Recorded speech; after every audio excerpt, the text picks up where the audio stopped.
Peace. Welcome back to trade season. You're at the place now where you're like, yo, I want to buy some stuff. I don't really know what to buy.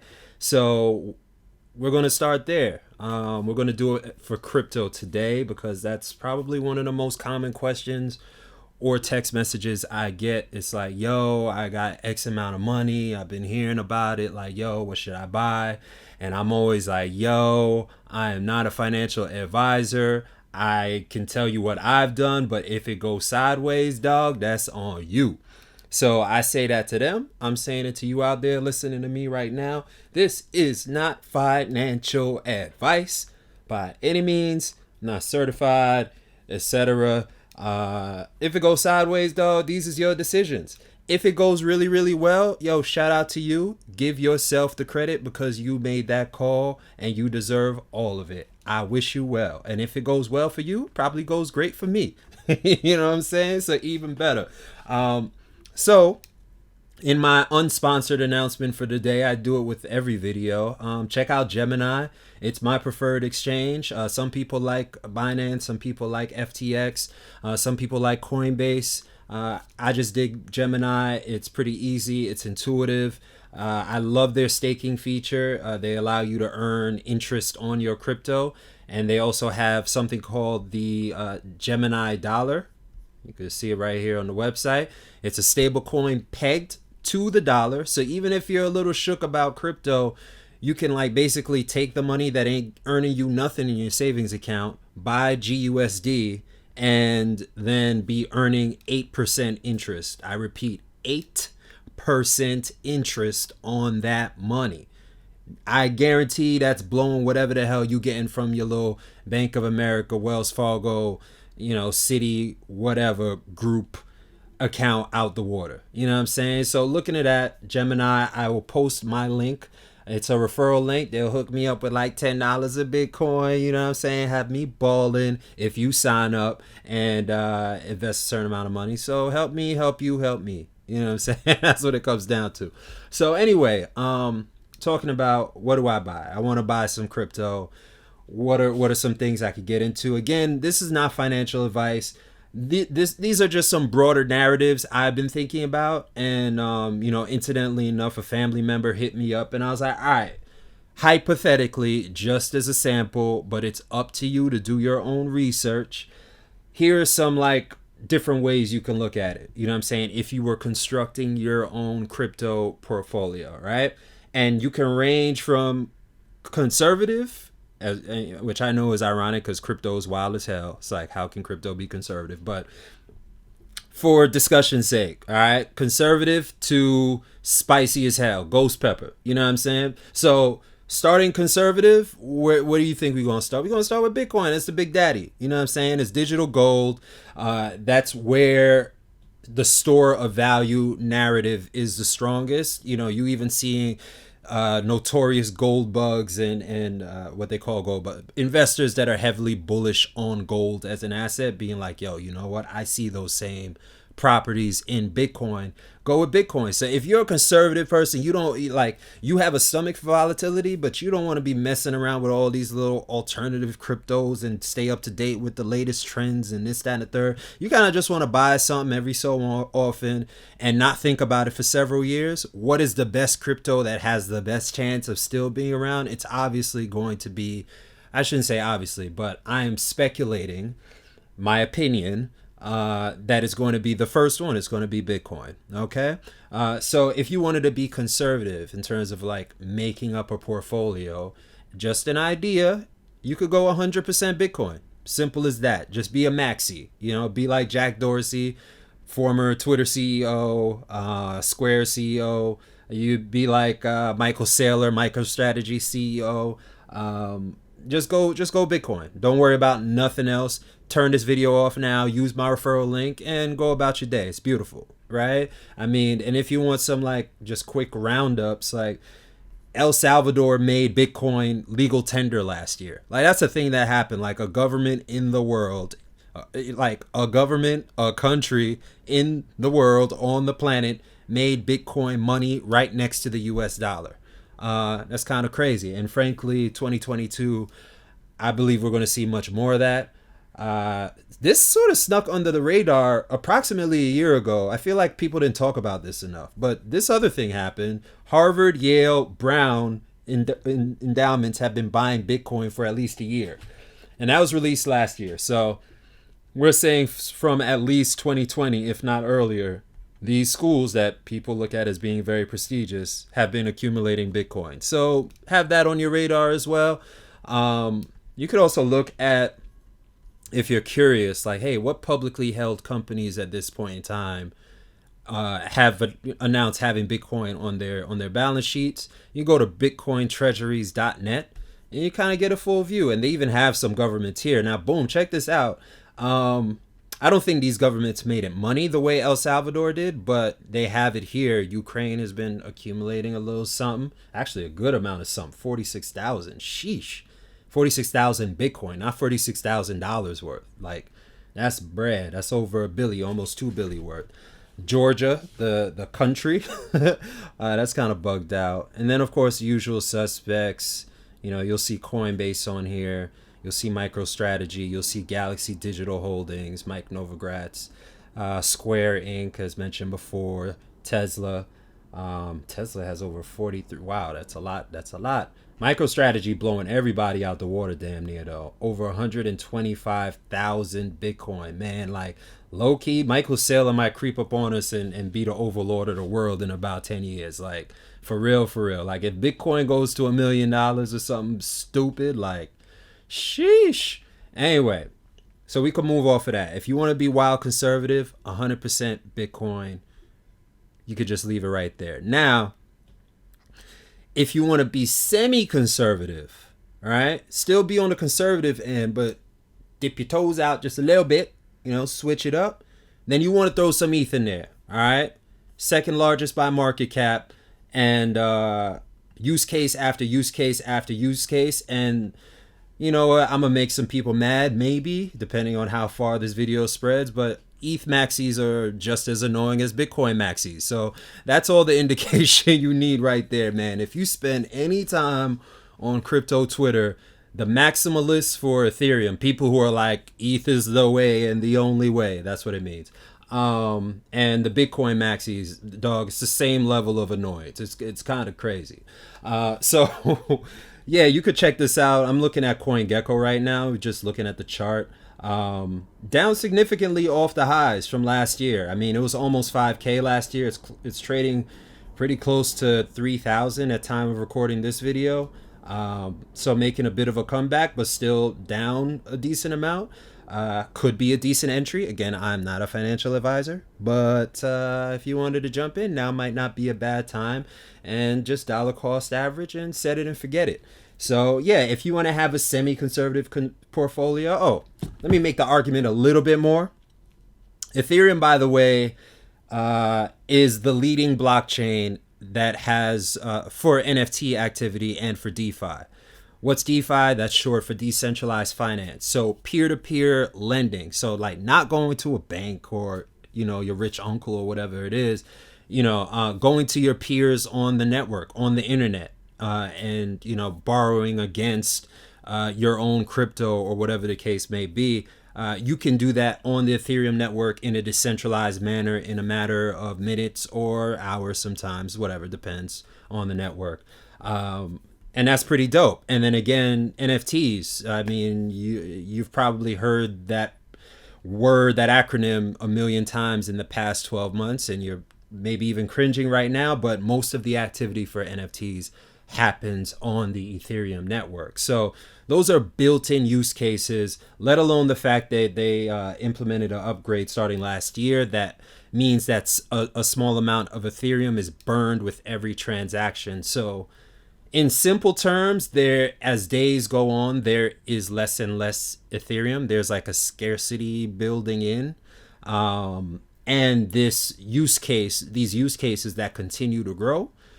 So if you were to be a speculating person, you could say, hey, that might put a supply shock in place where this price goes crazy at some point.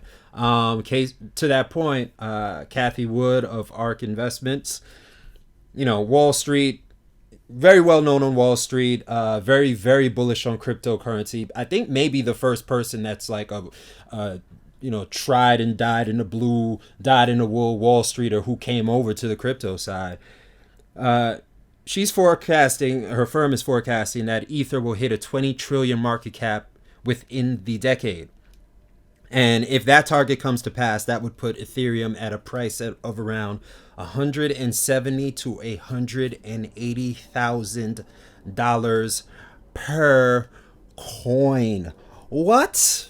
That's a lot of damn money. They're also predicting the price of a single Bitcoin could reach $1 million by 2030. All right. So if you want to be semi-conservative, you probably want to go with the top two.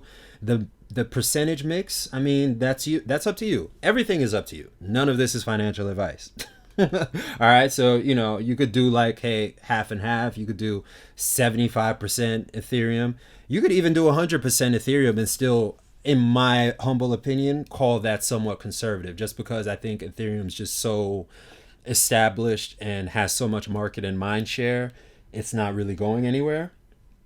Now, if you want to switch it up a little bit, make it a little bit spicy, you could have, say, a percentage of Bitcoin, a percentage of Ethereum, and then one of my favorites, a percentage of Solana. Now, what is Solana? Maybe you've seen the NFT part 2 video on tradeseason.io, but if you haven't, Solana is an alternative layer 1 blockchain. So it's in the group of cryptocurrencies that's a competitor to Ethereum. All right, and gained a lot of traction over the past year. I mean, went from what being less than $10 to just in a year to a peak of what, about $260. Now significantly down off the highs. It's a bit over $100 right now, so not a terrible place to get in.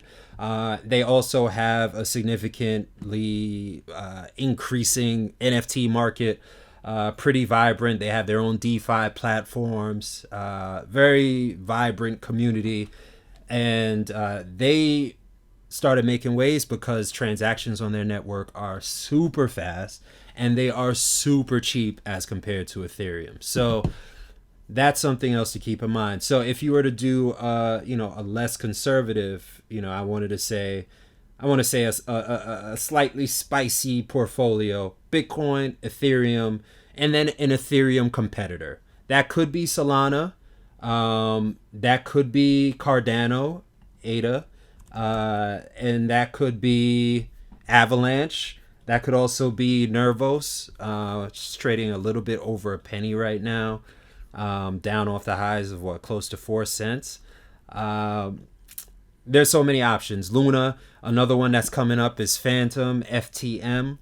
These are just options, okay? So I'm just throwing these things out there. Now, if you want to get spicier, now you can have Bitcoin, you can have Ethereum, you can have Solana, and then maybe in a slightly smaller percentage, say you did 30% of those previous three, you could mix up that last 10%, hypothetically, just an opinion, an idea, of something like a decentralized exchange. So like getting a exposure to the DeFi world. You could have exposure to the metaverse world. All right, so that's what this is up on the screen right now if you're watching on YouTube. The sandbox. Also really down off the highs. I want to say it was like about $7-8 previously at the highs. Yeah, they're about $7.50 right now. Trading a little over $4. If you want to just get exposure to that, I'm sure you've been hearing in the news. For example, Microsoft just acquired Activision. It's a metaverse play. Facebook rebranded itself to Meta. That's a metaverse play. Personally, I don't see that momentum slowing. So it might not be the worst idea to have some exposure to a project that's dealing in the metaverse. And this is an example, Sand. Another one is Decentraland Mana, however you pronounce it. One that's coming up on Solana, actually, is Solice. Let me see. It's down just a little bit off the highs. No, actually, it's down a lot. It's down like 50%, which is pretty great. That's about where you want to get in. Yeah, that's love. So yeah, that's. I mean, there are options out there. It's more about if you want to mix up the portfolio, then humble advice would be to look at it in a sense of like narratives or buckets. So it's like, okay, I want to have like established players. That's where something like Bitcoin and Ethereum might come in. I want to have something like an Ethereum competitor or two. That's where Solana and Phantom might come in. And then I want to have a metaverse play or two. And that's where Sand, that's where Decentraland, that's where what's another one? Jewel, actually, I want to say. DeFi Kingdoms. That's like a play to earn video game on the blockchain. And this is the in-game token, which is super dope. And that's also super down. It's trading at around 750 right now. Previously hit a high of 21 bucks. So it's just something to keep in mind. Let me see. Is that? Yeah, that's the highest it's been. So keeping these narratives in mind in terms of like how you want to break up your portfolio, right? Now, if you want to get extra spicy, I would say you could just do the same thing, which is to say established players, Bitcoin, Ethereum competitors, and then, broaden the percentage of like these alternative plays, whether it's the metaverse plays, the decentralized finance plays, like you could say Uniswap, another great one, I would say. And they have a catalyst coming up. They're releasing like the latest version of their website, Bancor 3. And this is down off the highs quite a bit. Look at this. This almost touched 10 bucks. This is what? No, 922 about a year ago, right? This is Bancor. And it's trading at around 267. And I've actually, take it with a grain of salt. I have a position in Bancor. But speaking super honestly, I've used it many times. It's smooth. I think it's a great product, and I think it's only going to grow, especially with version 3. You could check them out, Bancor.network, and see what that's about. Lending, staking your crypto, earning interest, much better than what the hell these crook ass banks do. You know what I'm saying? So check that out. And then I think if you want to make it ultra spicy, all right, hella spicy, you got hella risk, like you are way out there on the risk curve, you don't give a damn, then what you need to do, I shouldn't say what you need to do, this isn't financial advice, right? All right, what you could do is take 50% crypto, and that mix is up to you. But if you're going crazy, then I'm guessing you would do like the real spicy mix, like just a little bit of Bitcoin, like 10%, and then like everything else all mixed up, ETH and Bancor and Sand and Uni and Sol. Maybe try to find a really small cap crypto that's on the come up, and then 50% NFTs. That's what you could do. You know what I'm saying? You could go on a platform like Looks Rare, and I'm going to plug my favorite, and I have a position. I'll just keep it a stack. I just love them, though. I think they're dope. You know what I'm saying? Fangang. Super dope art, super clean, great hardworking team. Ill roadmap. This is fire. Look at this. This is like one of the 101s. This is crazy. Somebody listed it for 107 Ethereum. Good Lord, that's a lot of money. If they get that, bless them. That'd be crazy. But yeah, on a site like Looks Rare, you could pick up NFTs and make that half of your portfolio if you're really bullish on NFTs. If you see how that can be a thing, and it's going to be a thing. It is a thing, and it's going to continue to be a thing. I'm just keeping it a stack with y'all. All right, it is what it is. It's not going nowhere. A lot of projects aren't going to make it. Just like there are thousands and thousands and thousands of cryptocurrencies at this point, and keep it a stack. Even me as an enthusiast, I know full well, like, yeah, a lot of it is trash, dog. A lot of them projects that are going to die, it might be scammy as hell. That's why doing your research is super important. That's why listening to people on YouTube is cool, myself included, but like duh, like after, like follow up and look into it a bit yourself and understand that everybody always got an agenda. I'm just throwing all that out there, you know what I'm saying? So yeah, so you have a project like Fang Gang, you got their cheaper auxiliary project, Pixel Fangs, which is a little bit more approachable, but they've both had run ups in the past few days. So this is zero point 0.1 ETH now. It was like 0.03 just like a day ago or 2 days ago. Let me see what else. Dead Fellas. This is another cool project. A floor of almost 4 right now. Woo! Now this one is dope. This one, if y'all remember, Kanye some years ago had that project with Takashi Murakami, awesome Japanese artist. I think not the project, but he designed one of Kanye's album covers. I can't think of it off the top of my head right now. Was it 808s? I want to say it was 808s and Heartbreak, but I could be wrong. But either way, that artist collaborated with RTFKT Studios, which was recently acquired by Nike. Fire.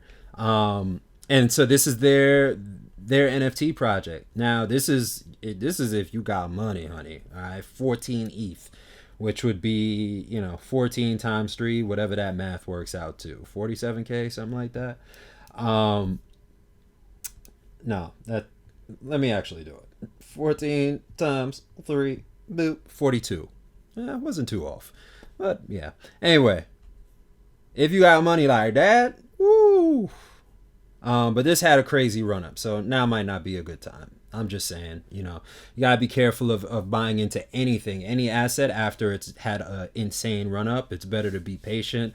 I know FOMO is hard, but that's just worth keeping in mind. Also, quiet as kept. Something that's really dope about Looks Rare is, first of all, they have a token. So as we're talking about portfolio construction, this launched as an alternative to OpenSea.io, the largest marketplace for NFTs. This is a competitor, and the difference is that, in a sense, it's community owned. They reward users, anyone that lists, buys, sells, with their token, Looks. And yeah, we could kind of just check it out. You can also stake their token, which is kind of like locking up their coins, locking up the crypto in a digital vault. And look at this APR. I mean, it was actually higher. I mean, it's been going down as like more people use it. It'll probably go down some more and stabilize at a certain point. But regardless, I mean, could you imagine if OpenSea did the same thing? I mean, that would be insane. And they certainly make enough money to do it. They're just not going to, because, capitalism. But it's just a difference between a VC venture capital backed platform and one that's owned by, NFT traders and the community and wants to reward people for using their platform. So as you're constructing your portfolio, besides potentially looking at having NFTs make up a percentage, you could also look at, hey, I'm going to bet on the future of Web3, what they're calling Web3, as being paid to participate. So you may have heard the phrase play to earn. This is like, participate to earn. And so whether that's maybe at some point we see a social network that actually rewards creators for creating, not just like, oh, you went viral, whoop-de-whoop, oh, you got a bunch of likes, but like, yo, no, here's some coin for that because you helped our bottom line, we gonna help your bottom line, and actually like having it circulate in a more holistic kind of way. So I really love the idea of this. I've used the platform a little bit, just kind of poking around, but this is something you could consider both from a, hey, I'm going to use it to, shop for NFTs sort of thing. And I can look at it as like, oh, this would be a dope, narrative bucket to invest. Like, okay, like what everyone's talking Web3, ownership in this new internet space. I can invest directly by investing in the token for this website. So this is another option. I think it's a great option. I actually don't have a position in looks right now, but I'll probably be looking to do so to keep it a stack because I love the idea of it.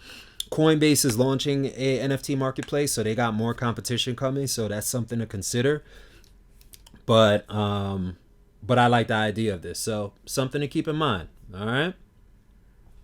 Solana. Let's actually jump into Magic Eden real quick.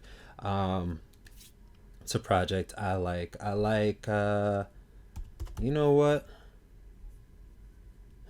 Nah.